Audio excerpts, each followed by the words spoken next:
Hi friends, કેમ છો બધા? મજામાં? જય શ્રી કૃષ્ણ. જય શ્રી કૃષ્ણ દર્શ. જય શ્રી કૃષ્ણ. જય માતાજી. જય શ્રી કૃષ્ણ. આજે અમે બે દર્શને મૂકવા જઈએ છીએ, કેમ કે અઠવાડિયું થઈ ગયું છે અને સ્કૂલે, એટલે મેડમને મળતી આવું ને કહેતી આવું બધું દર્શના મેડમને. કા દર્શ? ચાલો તમે પણ આ જોડે.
ચાલો ફ્રેન્ડ, જમવા. જો આમાં લીધું છે મેં મગનું શાક, એની અંદર નાખી દીધું 2 ચમચી એટલે શું કે મગ બાફેલા ને એની અંદર મગનું શાક 2 ચમચી. દર્શુભાઈએ ચોળેલું લઈ લીધું છે મગનું, છાશ.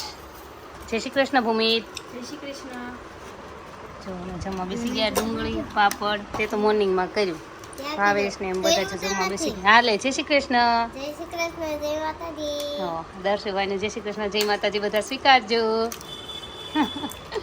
ચલો અમે જમી લઈને તમે જમી લો. ચાલો ફ્રેન્ડ્સ, અમે સાંજનું જમવા બેસી ગયા છીએ. ચલો બતાવું તમને અમારું જમવાનું. તો ફ્રેન્ડ્સ, બાજરાનો રોટલો, ભીંડાનું છાશવાળું શાક. જુઓ છો તમે, તેલ નહીં હોય બહુ, છાશ નાખી છે એટલે. ડુંગળી, પાપડ અને રસાવાળું છાશનું શાક છે એટલે ચોળીને ચોથા ભાગનો રોટલો હું આમાં ખાઈ લઈશ. અને બધા જમી લઈ. અને જુઓ પેલી બાજુ દર્શુ જો આડુડાઈ કરે છે એની જોડે જઈને. જો ઉમિતની યારે. તું ત્યાં કેમ ચડી ગયો છો દર્શ ઉપર? હે, આડેથી ભરી લીધો ને? જો ભાઈ લાવે છે બોટલમાં, તો હું કામ લેવા ગયો? ચાલો હાલો ફટાફટ જમવા આવી જાઓ બે. હા છે દર્શુભાઈ જમવા બેસી ગયા છે. ઉમિત, ભાવેશ. ચલો અમે જમી લઈએ અને તમે પણ જમી લો. આ ફિનાઇલનું કોઈ પૂછતું હતું કે ફિનાઇલનો ફોટો બતાવજો ને. જો આ ફિનાઇલ છે અને હું આટલે અહીંયા રાખું છું કે પોતામાં તો લઈ લઈએ છીએ, પણ આ બધું સાફ કરીને બેઝીનમાં એક ટીપું આમાં રેડી દઉં છું લાસ્ટમાં. પછી ચોકડી છે ને, તો ચોકડીએ એક ટીપું રેડી દઉં છું.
તો ફ્રેન્ડ્સ, અડધી શાકભાજી બધી કોરી થઈ ગઈ, એ ભરી દીધી. બીજું બધું સુકાય છે, પછી ભરી ફ્રીજમાં ભીનું ભીનું થઈ જાય છે.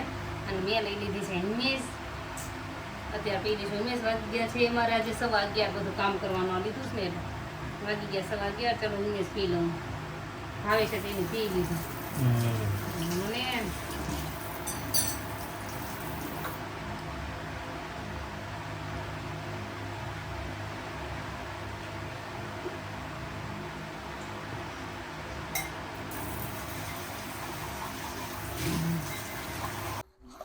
જો ફ્રેન્ડ્સ, હિમેશ ખાઈને મોઢામાં થવા મળ્યું છે મોળો જીવ.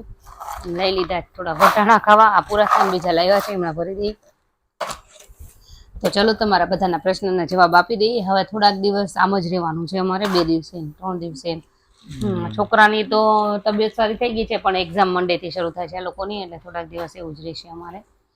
ચાલો, તો એ કીધું છે મારા મમ્મીનું વજન 90 કિલો છે.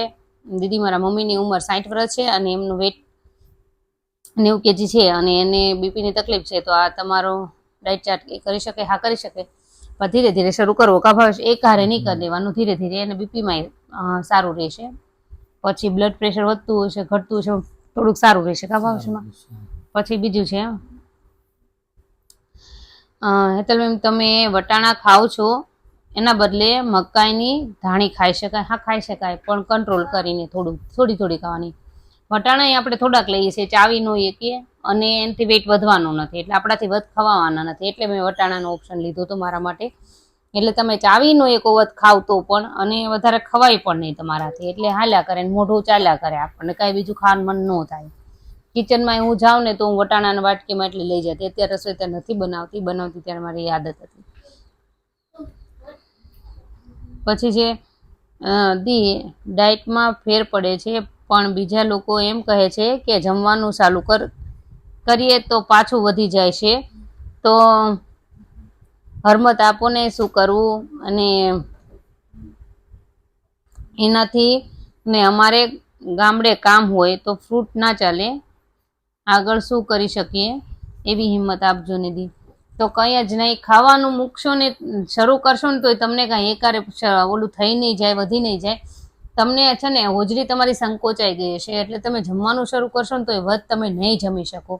કોઈ પણ વસ્તુ વધ તમે નહીં લઈ શકો, તમારા પેટમાં ઇનફ થઈ જશે. પણ જ્યારે તમે કોઈ વસ્તુ મીઠું લાગશે અને પરાણે જ્યારે પેટ ફૂલ હોય ને ખાવા મળશો, એવી રીતે એક દિવસ બીજે દિવસે એમ વધારે જો ખાઈ લીધા પછી વધારે ખવાઈ જાય ને, જીભને સારું લાગે ત્યારે, તો પછી વજન વધવા મળશે.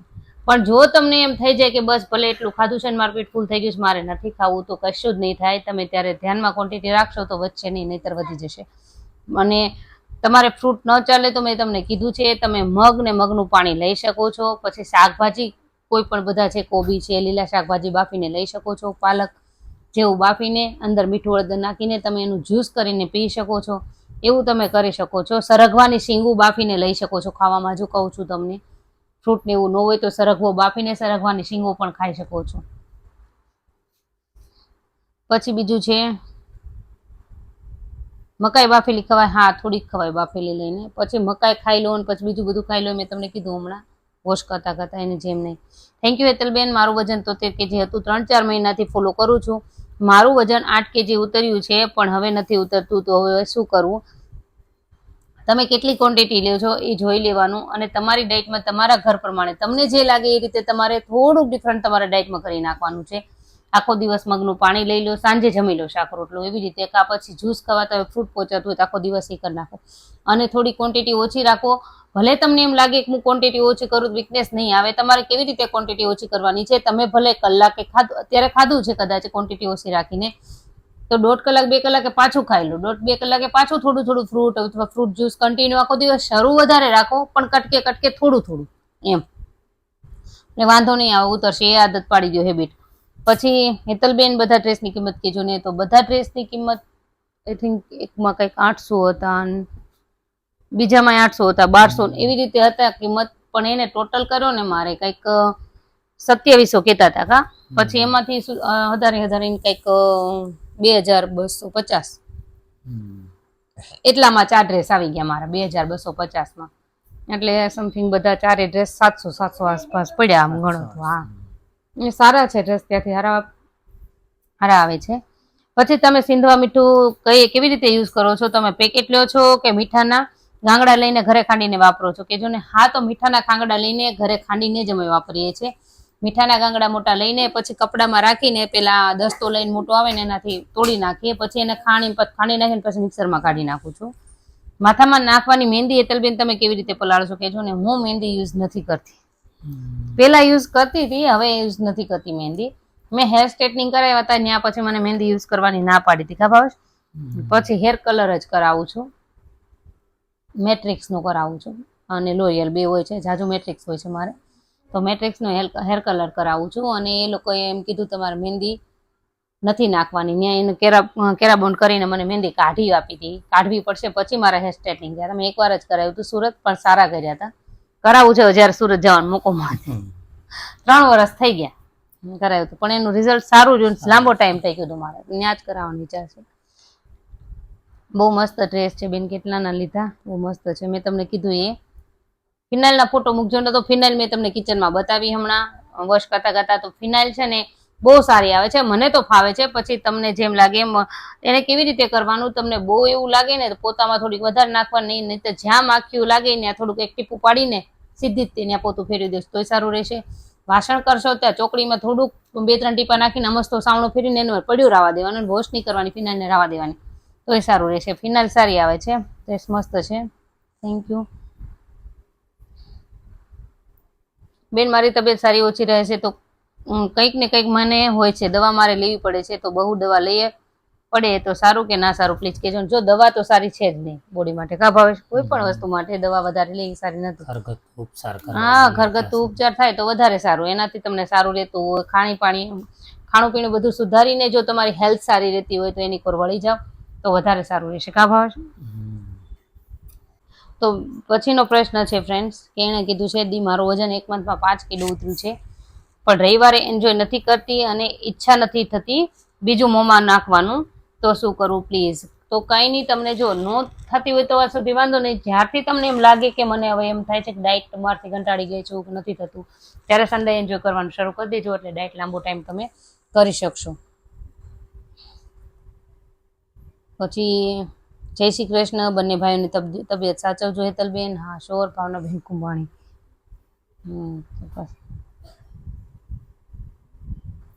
હેતલબેન ડ્રેસ કેટલાના લીધા તો મેં એની વાત કરી દીધી છે. ફિનાઇલ વાપરો? જય માતાજી. ફિનાઇલ કઈ વાપરો છો બતાવજો ને બેન. અમારે પણ માખી બહુ આવે છે. આનાથી સારું રહે છે. મેં બતાવી છે. મારો વેઇટ 77 હતો ને 65 થયો, પણ હવે લોસ નથી થતો. હિંમત નહીં આટલા. ધીરે ધીરે કન્ટિન્યુ ડાયટ એની રાખજો. થોડી ઘણી ફેરફાર રાખજો, પણ એ ઉતરવામાં મેં તમને કીધું છે રાજા ભાગે 70 ની અંદર જેને આવી જશે એને તો થોડીક વાર જ લાગશે. પછી 70 ની અંદર આવ્યા પછી ધીરે ધીરે જ ઉતરશે. એની ઓલું ન કરતા ને. જો એટલો ઉતર્યો છે એને સાચવી રાખવાની કોશિશ કરો, એ તોય ઉતરતો જશે. તમે સાચવવાની કોશિશ કરશો ને એટલે. તો બધાના પ્રશ્નના જવાબ આવી ગયા છે. બીજા કોઈને કઈ બાકી રહેતા હોય તો કોમેન્ટ કરજો, તેનો આન્સર દેવાનો જરૂર પ્રયત્ન કરજો. કે જે આમાં એવું છે, મેં આ વખતે જે સેલ્ફી સ્ટિક જેવું થોડુંક મંગાવ્યું છે એવું ઓટો છે, એટલે જે બાજુ ફેસ કેચઅપ કરી લે એ બાજુ ફરી જાય છે. જો આમાં 10 ચાળા લેવા માંડ્યો કીધું એટલે શરૂ થઈ ગયું છે. ચલો, તો તમને બધાને અમારો આ બ્લોગ ગમ્યો હોય તો લાઈક શેર સબસ્ક્રાઇબ જરૂરથી કરજો. કહી દે ચલો. Thank you. એમ નહીં, અમારો આ બ્લોગ ગમ્યો હોય તો કે કેમ? તું કેમ નહીં કે? તું થાકી ગયો? એ થાકી ગયો છે. આજે સ્કૂલે ગયો તો 8 દિવસે આજે મોકલ્યો તો એની તબિયત બહુ સારી છે અત્યારે. 8 દિવસે આજ મોકલ્યો તો ને ભૂમિતને તો સારું છે. ચલો, તો તમને બધાને મારા બ્લોગ ગમ્યો હોય તો લાઈક શેર સબસ્ક્રાઇબ જરૂરથી કરજો. Thank you. ફરી એકવાર ગુડ નાઇટ. જો થોડુંક જો